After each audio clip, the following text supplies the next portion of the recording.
Now, when I was a young man, I served a mission in Guatemala. I came home and I wanted to have this, manly relationship with my dad. My dad was all in business. He had car washes and whatnot. And I'd worked in car washes since I was 8 years old, folding towels and whatnot. And so he's like, we'll have you manage this car wash. And I'm like 23 years old. And he had these people that, 40s and 50s that had been working with him. And I knew all about the car wash. I mean, I've been in the mud pits and welded stuff and, all kinds of things. And, I got to drive Reggie Jackson's Grand Prix. When he was the world champ with the Oakland A's, I got to drive his car up to the vacuums. Cool. It was cool. And it was big for a 15-year-old, right? I'll tell you what. But I knew all the ins and outs of the car wash, but I didn't know beans about being the boss. And so at one point, the business manager and somebody else says, oh, he's ruining everything for you. He's telling my dad, right? My dad kind of starts listening to them, and there were all kinds of problems with the situation. But my dad believes them. Because I didn't know how to act like the boss. Turns out when my parents were in Australia, I said, well, I'm out of here. And I took off for Japan. I found a notice on the board of the LDS Institute, teach English in Japan, no experience necessary. I ripped it down on Tuesday. I landed in Japan Saturday morning. Gave away all my stuff and spent the next 4 years in Japan. Turns out later we found out that the business manager and the others were embezzling money from my dad, which was kind of a repeating pattern. But I didn't know how to act like the boss at 23 or 24. If we want to be treated like the boss, we have to act like the boss, deriving their just powers from the consent of the governed. So we have to know what we're doing. We have to be persistent. We have to require accountability from those that work for us. We've got to act like the boss, right? Fundamental number one comes right from the recipe. We've got to act like the boss. Now, I'm going to go back on this other issue. Point number one, we've got to act like the boss. Now, point number two, Federalist 51, James Madison said, in a single republic, government is checked by the separation between branches.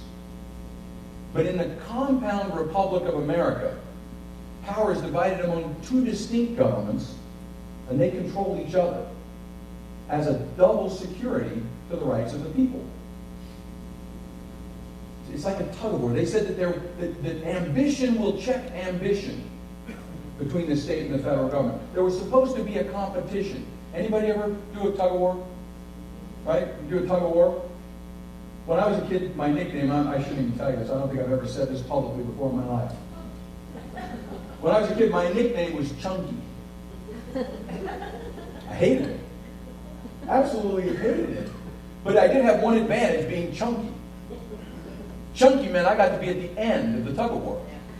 I had to tie the rope around my waist, right, and just lay back as a 6th or 7th grader, right?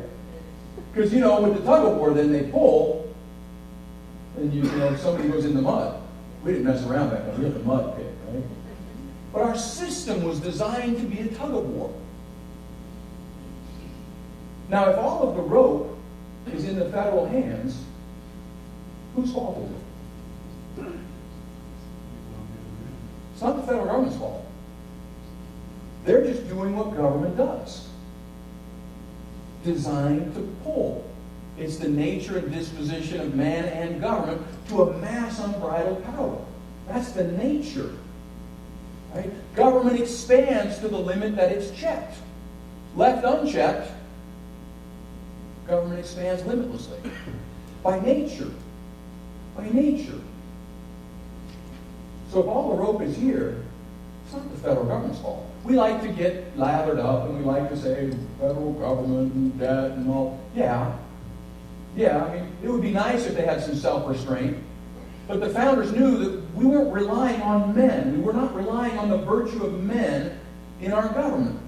We would have curbs and checks and redundant checks, internal and external checks, because men are not angels. If men were angels, we would not need internal and external checks. So all the rope is here. They're not going to be able to push on the end of the rope. So every time we get someone running for Congress saying, elect me and I'll make all your wildest dreams come true,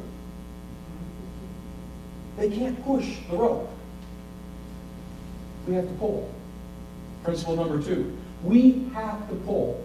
We have to act like the boss. We have to hire people that pull. I'll give you a little quote with this.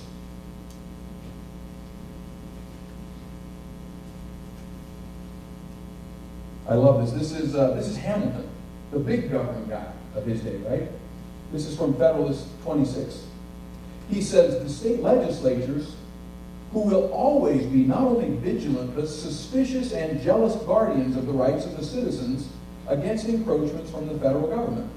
And they will constantly have their attention awake to the conduct of the national rulers and will be ready enough, if anything improper appears, to sound the alarm to the people and not only be the voice, but if necessary, the arm of their discontent.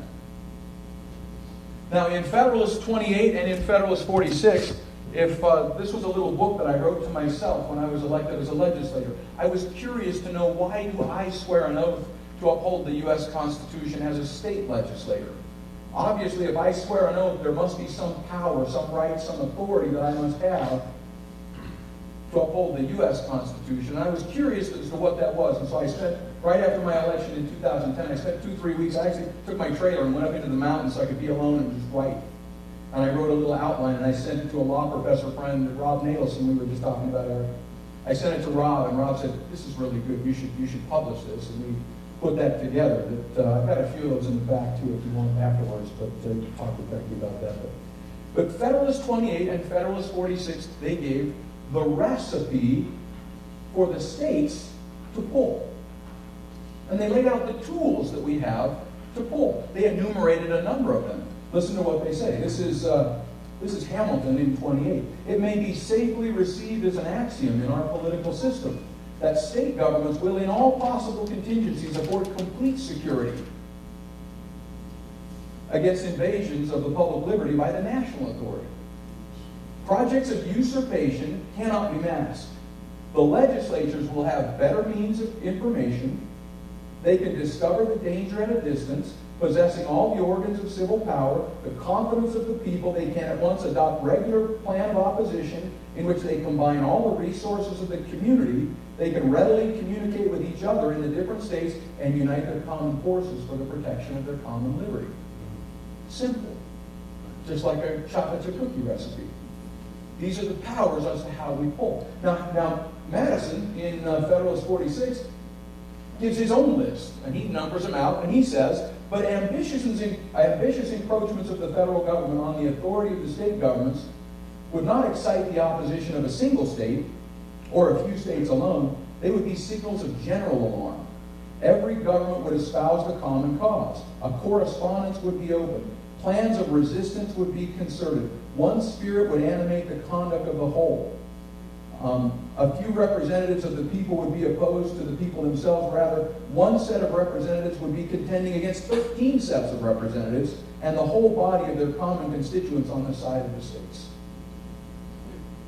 That's how it's supposed to work. Because you see, we're not supposed to just pull by ourselves. We're supposed to pull as a team. Our nation was and is a union of states, the Supreme Court said in just 2013. A union of states, equal in power, dignity, and authority. But we have to pull.